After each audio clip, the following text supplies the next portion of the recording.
សួស្តីអ្នកទាំងអស់គ្នាសុខសប្បាយថ្ងៃនេះខ្ញុំនឹងនិយាយអំពី Oracle ពីព្រោះមានអ្នកខ្លះសួរខ្ញុំអំពី Oracle អញ្ចឹងជាដំបូងខ្ញុំនឹងនិយាយអំពីភាសាទូទៅយើងនិយាយអំពី SPX អានេះជាតារាងប្រចាំថ្ងៃបងប្អូនឃើញយ៉ាងម៉េចអានេះជាតារាងប្រចាំថ្ងៃហើយថ្ងៃនេះវាឡើងហើយឡើងនេះមិនមែនឡើងត្រឹមតែថ្ងៃនឹងទេឡើងតាំងពីថ្ងៃសុក្រថ្ងៃច័ន្ទហើយថ្ងៃនេះឯងជាថ្ងៃអង្គារអូខេมันមានអ្វីប្លែកទេអានេះតារាងប្រចាំថ្ងៃតាមធម្មតាខ្ញុំប្រើវាមិនជាផ្លូវការទេក៏ប៉ុន្តែខ្ញុំមើលវាផងដែរអ្វីដែលខ្ញុំតាមធម្មតាមើលគឺពីព្រោះយើងធ្វើវិនិយោគសម្រាប់រយៈពេលវែងយើងមើលប្រចាំអាទិត្យអូខេអញ្ចឹងប្រចាំអាទិត្យតើយើងឃើញយ៉ាងម៉េចមិនខុសគ្នាពីមុនទេពីព្រោះអ្វីពីព្រោះ A21 នៅខាងក្រោមហើយនឹង 8MA នៅខាងលើអញ្ចឹងបានន័យថា trend នៅតែឡើងទៅលើត្រង់ភ្លឹងយ៉ាងនេះជាពិសេសបងប្អូនឃើញនៅកន្លែងនេះសិតតែពណ៌បៃតងគឺថានៅតែ uptrend អញ្ចឹងអ្វីដែលយើងអាចសង្កេតឃើញចុះ3អាទិត្យ4អាទិត្យថាអញ្ចឹងអាទិត្យនេះមិនទាន់ដាច់ទេក៏ប៉ុន្តែវាឡើងមកវិញអ្វីដែលសំខាន់ផងដែរអាទិត្យទី4ដែលវាចុះមកបងប្អូនឃើញយ៉ាងម៉េចវាមកដល់ 21MA មានអ្នកទិញដេញតម្លៃថ្លើងឡើងមកវិញហើយអាទិត្យនេះដូចខ្ញុំទំថាអញ្ចឹងមិនទាន់ចប់អាទិត្យនៅឡើយទេត្រឹមតែថ្ងៃអង្គារឡើងហួស 8MA អញ្ចឹងវាខ្លួនវានេះក៏វែងដែរហើយវាខ្ពស់ជាងអាទិត្យមុនអញ្ចឹងបានន័យថាវាមានកម្លាំងអាចឡើងទៅលើឬតែខ្ពស់ឡើងទៅទៀតអានេះយើងត្រូវរងចាំមើលតើវាមានដំណើរការទៅណាអញ្ចឹងសង្ខេបទៅនៅតែ uptrend ថ្មីបើវាចុះកន្លែងនេះ4អាទិត្យឥឡូវនឹងឡើងមកវិញបន្តមកទៀតយើងនឹងទៅមើល NDX តើវាមានដំណើរការយ៉ាងណាអានេះមិនជាខុសគ្នាណាទេបើបងប្អូនមើលទៅ 8MA នៅតែពីលើ21ដូចគ្នាចឹងដែរអាទិត្យកន្លងទៅមួយនេះចុះហួស 21MA ហើយឡើងត្រឡប់មកវិញអាទិត្យនេះដូចគ្នាចឹងដែរត្រឹមតែ2ថ្ងៃទេឥឡូវនេះឡើងលើ28MA ហើយឡើងខ្ពស់ជាងអាទិត្យមុនទៅទៀតអាហ្នឹងឲ្យសញ្ញាយើងថាផ្សារនេះមានកម្លាំងអាចឡើងតទៅទៀតអានេះពង្រីកវាដើម្បីឲ្យបងប្អូនមើលងាយស្រួលឃើញទេបកគោពណ៌បៃតងនេះវែងហើយខ្ពស់ជាងអាទិត្យមុនកន្លែងនេះអូខេអញ្ចឹងបានន័យថាកម្លាំងនឹងច្រើនមែនទែនដែលយើងអាចរុញតម្លៃនឹងឡើងហួសពី 8MA ហើយខ្ពស់ជាងអាទិត្យទៅមុនទៅទៀតអញ្ចឹងយើងអាចស្មានថាប្រហែលជាវានឹងអាចឡើងទៅទៀតប៉ុន្តែអានេះជាការស្មានតែប៉ុណ្ណោះយើងគ្មានអ្នកណាដឹងឲ្យច្បាស់តើវាអាចបញ្ចំអាទិត្យនេះរបៀបមិនទេអញ្ចឹងយើងត្រូវរងចាំបន្តទៅទៀត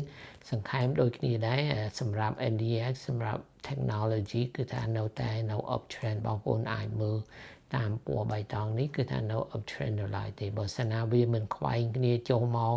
ខាងក្រោម8ក្រោម21ហើយคล้ายទៅជាពណ៌ខំកន្លែងនេះគឺថានៅតែ uptrend ដូចពីមុនអញ្ចឹងបន្តមកទៀតយើងចង់មើល Oracle អានេះជា Oracle អានេះយើងគ្រាន់តែមើលតារាងតែប៉ុណ្ណោះយើងចាំនិយាយអំពីក្រុមហ៊ុននេះបន្តិចទៀតនេះអញ្ចឹងឃើញថាវាដែលធ្លាប់ឡើងទៅដល់345 ជិត346អញ្ចឹងថ្ងៃនេះគេបិទនៅតម្លៃប្រហែលគេបិទនៅតម្លៃ197.03 ឬមួយក៏យើងមើលនៅកន្លែងនេះបិទនៅ 197.03 បន្ទាត់មួយនេះគេហើយយើងមើលវាជាប្រវត្តិសាស្ត្រឡើងខ្ពស់យ៉ាងនេះធ្លាក់មកដល់កន្លែងនេះទប់ទៅ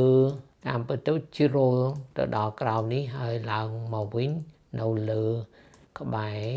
Fibonacci 61.8 ហើយកន្លែងហ្នឹងវាជាកន្លែងទំនប់ដែរពីព្រោះអ្វីពីមុនវាដែលមកឡើងហ្នឹងចុះមកវិញកន្លែងនេះមួយផងដែរម្ល៉េះហើយគឺថាកន្លែងនេះជាកន្លែងទប់ទល់បើសិនណាជាវាបែកកន្លែងនេះវាអាចធ្លាក់ទៅក្រោមបន្ថែមទៀតប៉ុន្តែបើតាមមើលដំណើរការទៅមិនចុះ បានជ្រៅណាទេពីព្រោះចូលដល់កន្លែងនេះវាមានអ្នកទិញរហូតឡើងមកនេះវិញប៉ុន្តែអ្វីដែលយើងសង្កេតឃើញផងដែរគឺថាអា body សម្រាប់ candlestick នេះវាស្ដើងអូខេវាស្ដើងវាអត់ក្រាស់ក៏ប៉ុន្តែយើងយកវាជាផ្លូវការមិនទាន់បានពីព្រោះអាទិត្យនេះវាមិនទាន់ដែរត្រឹមតែ2ថ្ងៃទេវាអាចធ្លាក់មកក្រោមវិញឬក៏វាអាចឡើងទៅលើអញ្ចឹងមិនទាន់ថាបានយ៉ាងម៉េចទេហើយបើយើងមើលជា candlestick ទាំងនេះគឺថាចុះមានកម្លាំងចុះច្រើនហើយប្រហែលជាអាចចុះបន្តទៅទៀតខ្ញុំថាយ៉ាងនេះពីព្រោះអ្វីពីព្រោះឥឡូវនេះយើងឃើញថា8 MA អាពណ៌បៃតងនេះវានៅពីក្រោមអា21ហើយបងប្អូនឃើញចេញនៅកន្លែងនេះចេញជាពណ៌ក្រហមកាលណាចេញពីជាពណ៌ក្រហមហើយវាខ្វែងគ្នាយ៉ាងនេះអានឹងបានន័យថាយើងចាប់ផ្ដើមទៅ down trend ហើយអានេះជាតារាងរយៈពេលវែងជា weekly ម្ល៉េះហើយយើងទំតែឃើញបន្តិចទេក៏ប៉ុន្តែបើសិនណាជាយើងទៅមើល daily chart អានឹងវាឲ្យយើងច្បាស់មែនទែនពីព្រោះនេះសម្រាប់រយៈពេលខ្លីមិនសម្រាប់យើងណាទេជាអ្នកធ្វើវិនិយោគរយៈពេលវែងប៉ុន្តែវាបង្ហាញយើងបងប្អូនកន្លែងនេះវាខ្វែងគ្នាហើយកន្លែងនេះមកជា down trend ហើយកន្លែងនេះឃើញតែវាប្រែពណ៌ជាពណ៌ក្រហមអញ្ចឹងនៅទីនេះយើងឃើញថា 8MA វាក្រោម21អានឹងជាសញ្ញាថាវា down trend ហើយ down trend នេះមិនមែនឥឡូវឡាទេរាប់ថ្ងៃរាប់អាទិត្យរួចទៅហើយអញ្ចឹងវាឥឡូវនេះវាមកធ្លាក់មកដល់ trend line នេះខ្ញុំគូបន្ទាត់មួយនេះដែលមកបន្ទាត់ហ្នឹងដល់បន្ទាត់ហ្នឹងហើយមានអ្នកទិញដេញតម្លៃឡើងទៅវិញអានេះ Fibonacci ដដែលទេ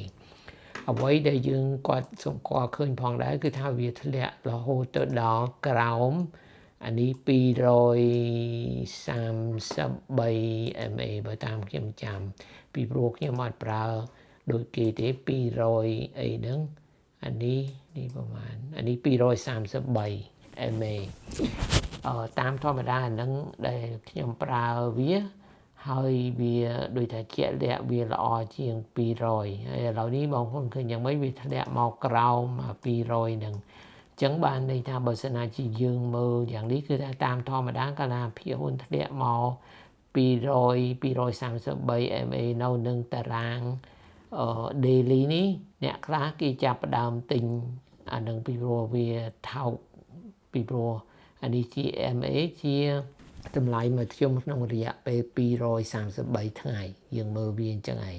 ញ្ចឹងបានន័យថាវាអាចដូចថាជាថោកដែរប៉ុន្តែយើងមិនអាចថាថោកពិតប្រាកដមែនទេពីព្រោះ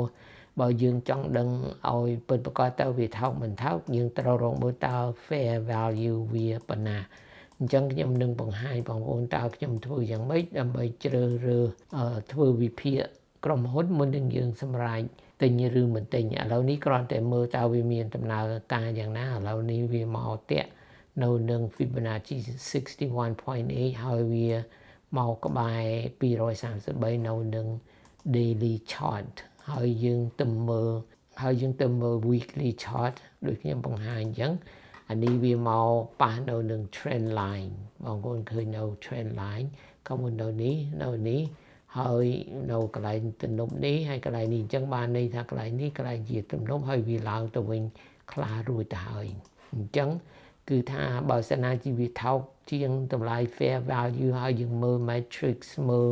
ប្រាក់ចំណូលមើលបំណុលអីបើសិនណាជាវាល្អហើយវានៅក្រោម fair value យើងអាចទទួលទិញវាបានអញ្ចឹងយើងនឹងទៅមើលតើក្រុមហ៊ុននេះល្អប៉ុណ្ណាយើងគួរទិញវាឬក៏អត់អានេះជាកម្មវិធីដែលខ្ញុំមានអញ្ចឹងមុនដំបូងក្នុងការធ្វើវិភាគក្នុងការជ្រើសរើសក្រុមហ៊ុនយើងត្រូវយល់តើក្រុមហ៊ុននឹងធ្វើអ្វី Oracle នេះវាតាក់ទងទៅនឹង cloud ទៅនឹង data ហើយភាគច្រើនវាធ្វើ business របស់វាជាមួយរដ្ឋាភិបាលជាមួយ government ហើយនឹងធនាគារធំអញ្ចឹងបានន័យថាក្រុមហ៊ុននេះវាសេវាកម្មរបស់វាតាក់ទងទៅនឹងក្រុមហ៊ុនផ្សេងផងដែរពីព្រោះវាមិនមែនតែម្នាក់ឯងនោះទេអញ្ចឹងបើសិនណាជាយើងនិយាយអំពី cloud Microsoft ក៏មាន cloud Amazon ក៏មាន cloud ហើយ Google ក៏មាន cloud ដែរម្ល៉េះហើយគឺថាវាប្រហាក់ប្រហែលគ្នាយើងនិយាយអំពី data ក៏វាអញ្ចឹងដែរគឺថាក្រុមហ៊ុនផ្សេងក៏មាន data អញ្ចឹងដែរហើយ Oracle នេះក៏មានសេវាកម្មផ្សេងទៀតសម្រាប់ដូចថាយើងមានពាណិជ្ជកម្មអញ្ចឹងដើម្បីឲ្យពាណិជ្ជកម្មយើងដើរយើងប្រើ software អីចឹងវាប្រហាក់ប្រហែលគ្នានឹង Salesforce ផងដែរអញ្ចឹងយើងគួរតែគិតមើលថាបើសិនណាជាយើងមានក្រុមហ៊ុនទាំងនោះតើយើងគួរបន្ថែម Oracle ឬក៏អត់អានេះយោបល់ខ្ញុំគឺថាមិនបាច់បន្ថែមទេបើសិនណាជាក្រុមហ៊ុននេះមិនមានអ្វីអស្ចារ្យណាទេអូខេអញ្ចឹងមុនដំបូងយើងត្រូវយល់តើក្រុមហ៊ុននឹងរកស៊ីអីធ្វើអីអញ្ចឹងហើយបន្តមកទៀតយើងមើលតើក្រុមហ៊ុននឹងមាន economic mode ឬក៏អត់ក្រុមហ៊ុន Oracle នេះមាន wide economic mode អញ្ចឹងអ្វីដែលយើងចង់មើលបន្ថែមទៀតគឺថាមើលប្រាក់ចំណូលមើលបំណុលអីហ្នឹងតើវាល្អឬមិនល្អយ៉ាងណាអានេះយើងមើលជា revenue net income operating cash flow ហើយនិង free cash flow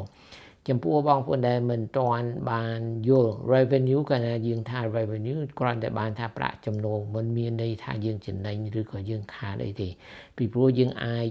ទិញមក$10យើងលក់វិញ$8ជាប្រាក់ចំណូលប៉ុន្តែវាអាចប្រាប់យើងតើយើងចំណេញឬក៏ខាតក្នុងឧទាហរណ៍នេះបើសិនណាជាយើងដឹងថាគេទិញមក10លក់8អានឹងខាត2ប៉ុន្តែគេអត់ប្រាប់យើងថាគេទិញប្រមាណឬក៏ចំណាយប្រមាណដូច្នេះ revenue វាអត់ប្រាប់យើងតើយើងចំណេញប្រមាណនេះគ្រាន់តែថាយើងមានប្រាក់ចំណូលប៉ុណ្ណាអូខេហើយបន្តមកទៀតយើងនិយាយអំពី net income បានន័យថាយើងផាត់អីហើយអស់នៅក្នុងបញ្ជីយើងនៅសល់លុយប៉ុណ្ណាអានេះនៅក្នុងបញ្ជីក៏ប៉ុន្តែបើសិនណាជាយើងមើលវាជា operating cash flow បានន័យថាយើងមានចំនួនលុយជាទឹកលុយតើយើងមានបានប្រមាណអូខេពីព្រោះក្រុមហ៊ុនខ្លះគេមានកងត្រាជាមួយយើងឬមួយក៏គេទិញអីវាយវ៉ាន់ពីយើងក៏ប៉ុន្តែគឺមិនមែនឲ្យលុយយើងភ្លាមទេគេឲ្យយើងថ្ងៃក្រោយអីចឹងទៅម្ល៉េះហើយថ្ងៃក្រោយហ្នឹងវាអត់រាប់ចូលនៅក្នុង cash flow នេះទេអូខេអញ្ចឹងអ្វីដែលយើងមើលផងដែរគឺថា free cash flow តើក្រុមហ៊ុននឹងនៅសល់ប្រមាណពីព្រោះអ្វីបើ operating cash flow យើងផាត់អ្វីហើយទាំងអស់ក៏ប៉ុន្តែជួនណាគេយកលុយទៅចំណាយលើ AI ឬក៏ build infrastructure ដូចយើងសង់កន្លែង data center ហ្នឹងយើងត្រូវការលុយថាអញ្ចឹងបើសិនណាជាយើងត្រូវការលុយយើងប្រាក់ដែលនៅសល់ហ្នឹងយើងយកទៅចំណាយលើហ្នឹងហើយយើងមាននៅសល់ឬក៏អត់ក្នុងរបាយការណ៍នេះសម្រាប់ Oracle គឺថាមិនមានលុយនៅសល់ទេគឺថាចូលដើមផងដែរ 5.88 billion អញ្ចឹងអត់សូវល្អទេពីព្រោះក្រុមហ៊ុនដូចថាចំណាយលុយលើសពីលុយយើងមានហើយយើងត្រូវយល់ថាកាលណាគេចាយចូលដើមយ៉ាងនេះបានលុយមកពីណាបានលុយមកពីខ្ចីពីធនាគារឬពីអ្នកណាផ្សេងហើយកាលណាយើងខ្ចីលុយគេយើងត្រូវសងជាចុងការអានឹងយើងត្រូវឲ្យយល់កន្លែងហ្នឹងផងដែរពីព្រោះបើសិនណាជាយើងខ្ចីលុយគេចង់ការយកមកធ្វើ business ហើយដល់ business យើងអត់ដើរហើយយើងអត់មានលុយបង់ឲ្យគេអានឹងយើងអាចដួលបាសជើងអូខេអញ្ចឹងអ្វីដែលខ្ញុំមើលផងដែរគឺថាតើនីមួយហ្នឹងវាឡើងឬក៏អត់បើយើងមើលជា revenue ឃើញថាវាឡើងថាក៏ប៉ុន្តែបើសិនណាជាយើងមើលអ្វីផ្សេងទៀតតើវាមានឡើងឬក៏អត់ operating cash flow មានស្រកចុះហើយវាឡើងអូខេហើយខ្ញុំដកវាចេញដើម្បីសនុកមើលហើយអាពណ៌ខៀវនេះជា net income ក៏ចឹងដែរមានឡើងដែរក៏ប៉ុន្តែបើសិនណាជាយើងមើលតែ free cash flow បងប្អូនឃើញយ៉ាងម៉េចអានេះយើងមើលវាជា TTM បានន័យថាចំណុចមួយនៅនឹងបន្ទាត់នេះជាលទ្ធផលក្នុងរយៈពេល12ខែកន្លងទៅនេះអញ្ចឹងគឺថាមិនមែនដល់ឡាទេដែលវាធ្លាក់ចុះយ៉ាងនេះគឺថាបានធ្លាក់ចុះមួយរយៈពេលរួចទៅហើយគឺថាយ៉ាងតិចណាស់មួយឆ្នាំជាងអីអញ្ចឹងមិនសូវល្អទេពីព្រោះ free cash flow នឹងគេចំណាយលុយទៅលើ capex ច្រើនពេកអូខេអាហ្នឹងយើងមើលដឹងទី1ហើយទី2យើងចង់មើលតើគេរកលុយបានឬក៏អត់អូខេអញ្ចឹងបើសិនណាជាយើងមើលជា ROIC ROE មើលទៅដូចគេមានរកលុយបានដែរពីព្រោះនេះវាលើពី10%បើយកល្អយើងចង់ឃើញវាលើពី15%ក៏ប៉ុន្តែនេះទទួលបានដែរក៏ប៉ុន្តែមិនសូវល្អទេហើយវាយើងចង់មើលបន្ថែមទៀតយើងមើលរបៀបនេះតាមពិតទៅវាស្រកបងប្អូនឃើញនេះក៏មុននៅលើនេះហើយឥឡូវនេះមកនៅឯក្រោមនេះយើងមិនបាច់ដឹងលេខប្រមាណក៏យើងអាចឃើញថាឥឡូវនេះស្រកពីមុនទ្របនៅលើនេះប្រហែល4ដណ្ដប់ផ្លាយឥឡូវនេះចុះមកក្រោមនេះនៅតែប្រហែលតែ2ដណ្ដប់អីតែប៉ុណ្ណោះហើយយើងអាចមើល ROE អានេះមានស្រកចុះដែរក៏ប៉ុន្តែដូចថាវាមិនសូវស្រកខ្លាំងថាអានេះ50ប្រមាណហ្នឹងគឺថាល្អមិនជាអីទេហើយយើងចង់មើលអ្វីបន្ថែមទៀតយើងចង់មើលគេហៅថា leverage ឬមួយ solvency តើមានបំណុលនឹងធំប៉ុណ្ណាដូចខ្ញុំថាចឹងបើបំណុលធំពេកយើងមិនអាចសងបំណុលហ្នឹងយើងអាចដួលថាអញ្ចឹងយើងអាចមើលជា debt to EBITDA តាមធម្មតាយើងចង់ឲ្យវាតិចជាងដូច3ក្រោមហ្នឹងល្អអានេះឡើងទៅដល់4កន្លះអានឹងមិនសូវល្អទេបើសិនណាជាយើងហ៊ានយើងចង់ទិញក្រុមហ៊ុននេះមែនទែនអានឹងយើងត្រូវយល់ថាតើបំណុលនឹងអាចមានប៉ះពាល់ទៅដល់ក្រុមហ៊ុននេះយ៉ាងម៉េចទៅថ្ងៃក្រោយ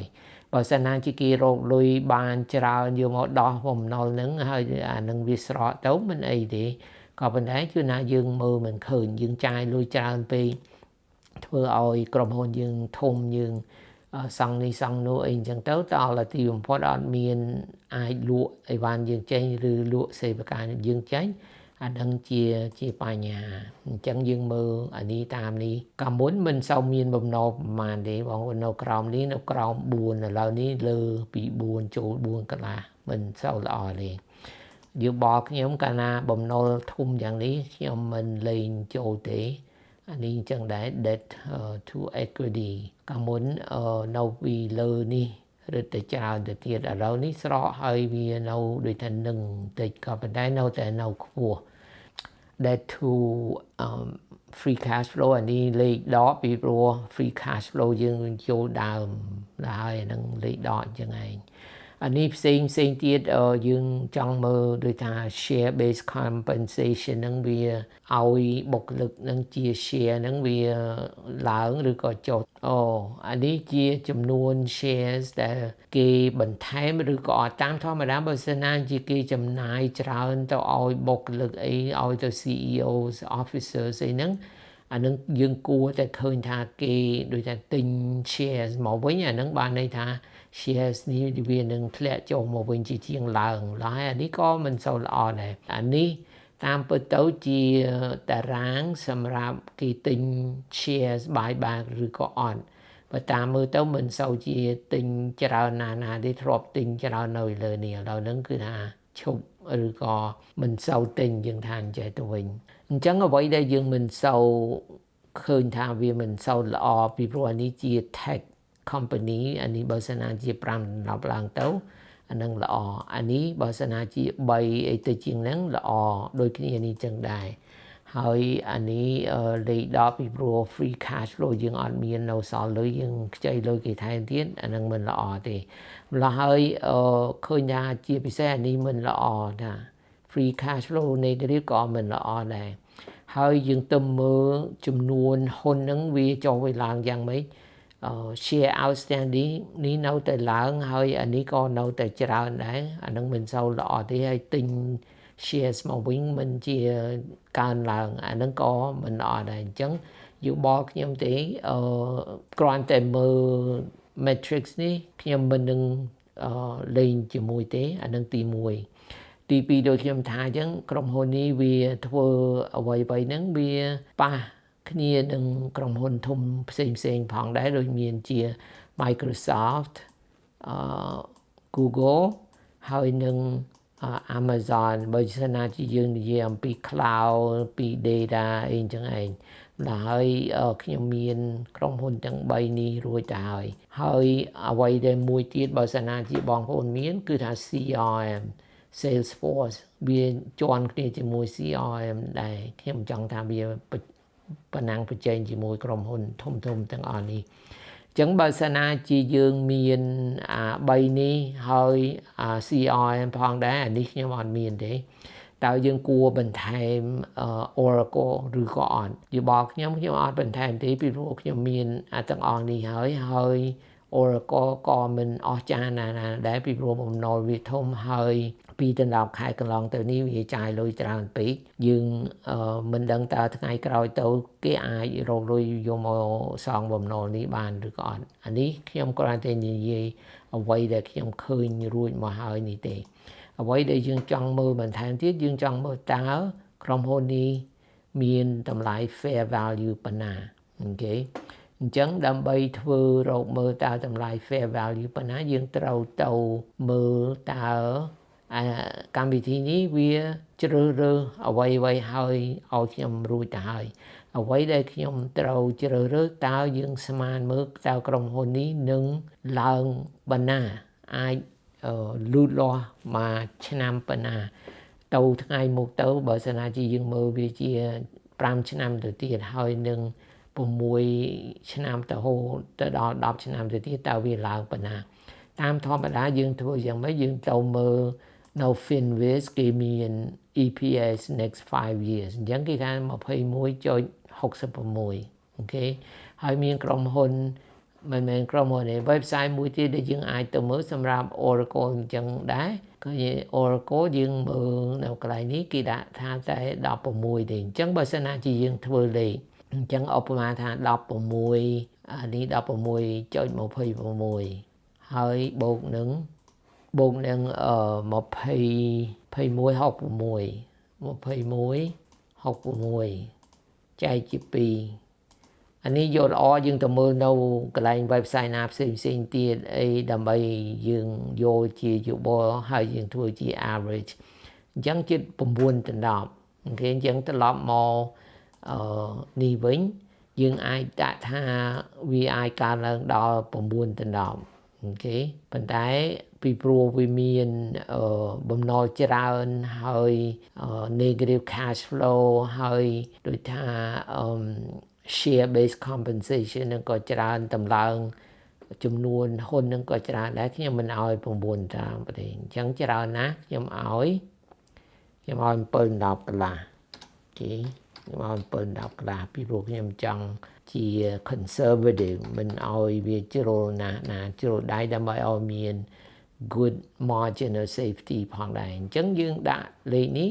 យើងអាច calculate អញ្ចឹងតាមធម្មតាយើងប្រើ operating cash flow នៅក្នុងកម្មវិធីនេះកាលណាមានលេខដកវាអត់ធ្វើលេខឲ្យយើងទេបើមិនអញ្ចឹងទេយើងអាចមើលបើសិនណាជាយើងប្រើ free cash flow វានឹងត្រូវប្រមាណនេះយើងអត់ប្រើ net income ទេក្នុងករណីនេះយើងប្រើ operating cash flow អូខេហើយយើងអាចប្រើវិធីប្រើ CAPM ឬមួយក៏ប្រើវិធី VAC យើងអាចចុចយ៉ាងនេះវាចេញឲ្យយើងតែ252ទេបើសិនណាជាយើងប្រើ CAPM 235អញ្ចឹងស៊ីសងមួយណាយើងប្រើអញ្ចឹងដូចខ្ញុំថាខ្ញុំចង់បានដូចជា conservative ដើម្បីឲ្យមាន good margin of safety ក្រែងលោកយើងធ្វើលេខទៅយើងបានស្មានទៅវាខុសអញ្ចឹងសម្រាប់Oracle នេះ fair value របស់ខ្ញុំតែ235ទេអញ្ចឹងយើងត្រឡប់មកតារាងនេះវិញយើងថា235អញ្ចឹងខ្ញុំអាចដាក់235នៅកន្លែងនេះយើងធ្វើយ៉ាងម៉េចយើងធ្វើយ៉ាងនេះ235ហើយយើងដាក់នៅកន្លែងនេះចំពោះបងប្អូនដែលប្រើ Thinkorswim យើងអាចធ្វើយ៉ាងនេះដើម្បី label យើងដាក់ផ្លាកនៅនឹងតារាងរបស់យើងដើម្បីយើងสนุกមើល fair value អូខេហើយយើងមកកន្លែងនេះយើងចង់ឲ្យវាចេញនៅខាងស្ដាំអីអញ្ចឹងទៅឬមួយក៏ខាងឆ្វេងហើយយើងចុចវាយ៉ាងនេះវាចេញនៅកន្លែងនេះឲ្យយើងឃើញទេ fair value 235ឥឡូវនេះវានៅឯណាឥឡូវនេះវានៅឯក្រោមនេះបងប្អូន 197.03 អញ្ចឹងបើសិនណាជាបងប្អូនចង់ទិញអានេះក៏ថោកដែរពីព្រោះ fair value វានៅលើនេះប៉ុន្តែចំពោះខ្ញុំពីព្រោះខ្ញុំមាន Google មាន Microsoft មាន Amazon អីហើយខ្ញុំមើល Matrix ទៅមើលនឹងទៅបំណុលអីហើយនឹង free cash flow អីហ្នឹងទៅមើលទៅមិនសូវល្អម្ល៉េះខ្ញុំអត់ទិញទេតែប៉ុណ្្នឹងទេសម្រាប់វីដេអូនេះខ្ញុំគ្រាន់តែចែករំលែកអំពី Oracle តើយើងធ្វើការវិភាគធ្វើរបៀបណារបៀបដែលខ្ញុំធ្វើគឺថាដូចខ្ញុំបង្ហាញយើងត្រូវយល់តើក្រុមហ៊ុននឹងធ្វើអ្វីរកស៊ីអ្វីរកលុយរបៀបណាឲ្យមាន wide economic mode ឬក៏អត់យើងអាចវិនិយោគនឹងក្រុមហ៊ុនដែលអត់មាន wide economic mode ផងដែរក៏ប៉ុន្តែភាគច្រើនខ្ញុំអត់ធ្វើជាមួយទេពីព្រោះវាទៅថ្ងៃក្រោយទៅវាមិនច្បាស់បើសិនណាជាវាមាន wide economic mode វាច្បាស់ជាងហើយយើងត្រូវមើល matrix ដែលខ្ញុំបង្ហាញអញ្ចឹងយើងតើប្រាក់ចំណូលនឹងរកបានឬក៏អត់វាកើនឡើងពីឆ្នាំមួយទៅឆ្នាំមួយឬក៏អត់ហើយយើងមើលបំណុលហើយទីបំផុតយើងមើល shares ហើយនឹងដូចខ្ញុំបង្ហាញអញ្ចឹងហើយទីបំផុតយើងមើល fair value តើវាថោកឬក៏អត់បើសិនណាជាវាថោកយើងអាចទិញបានក៏ប៉ុន្តែសម្រាប់ Oracle គឺថាដូចខ្ញុំប្រាប់អញ្ចឹងខ្ញុំមានក្រុមហ៊ុនផ្សេងៗដែលធ្វើដោយប្រហែលគ្នាដែលវាជាជែងជាមួយគ្នាហ្នឹងហើយពីព្រោះ Oracle មិនចាំបាច់ហើយ matrix វាមិនសូវល្អពីព្រោះវាមានបំណុលធំដូច្នេះខ្ញុំអត់ចូលរួមទេអញ្ចឹងតែប៉ុណ្្នឹងទេសម្រាប់វីដេអូនេះបើបងប្អូនចង់ចូលរួមក្រុមឯកជនរបស់ខ្ញុំមាន link នៅខាងក្រោមបងប្អូនអាចសួរសំណួរអ្វីក៏បានដែរដែលតកតងទៅនឹងវិនិយោគសម្រាប់រយៈពេលវែងនៅក្នុងក្រុមឯកជនរបស់ខ្ញុំចែករំលែកពេលណាខ្ញុំទិញឬក៏លក់ភាគហ៊ុនផងដែរហើយនឹងឆ្លើយសំណួរដែលបងប្អូនមានហើយខ្ញុំនឹងឲ្យព័ត៌មានអំពីក្រុមហ៊ុនផ្សេងដែលវាមានភាពល្អដែលយើងអាចទិញបានបើសិនណាជាខ្ញុំមិនទិញក៏ខ្ញុំប្រាប់ថាវាជាតម្លៃល្អយើងគួរទិញពីព្រោះក្រុមហ៊ុនខ្លះខ្ញុំមានច្រើនរួចទៅហើយខ្ញុំមិនចាំបាច់ទិញបន្ថែមទៀតទេក៏ប៉ុន្តែខ្ញុំនឹងប្រាប់បងប្អូនបើសិនណាបងប្អូននៅក្នុងក្រុមឯកជនរបស់ខ្ញុំអញ្ចឹងម្ដងទៀតសូមអរគុណអ្នកទាំងអស់គ្នាដែលបានមើលវីដេអូនេះជួបគ្នាលើកក្រោយទៀតបើមានសំណួរដាក់នៅខាងក្រោមបាយ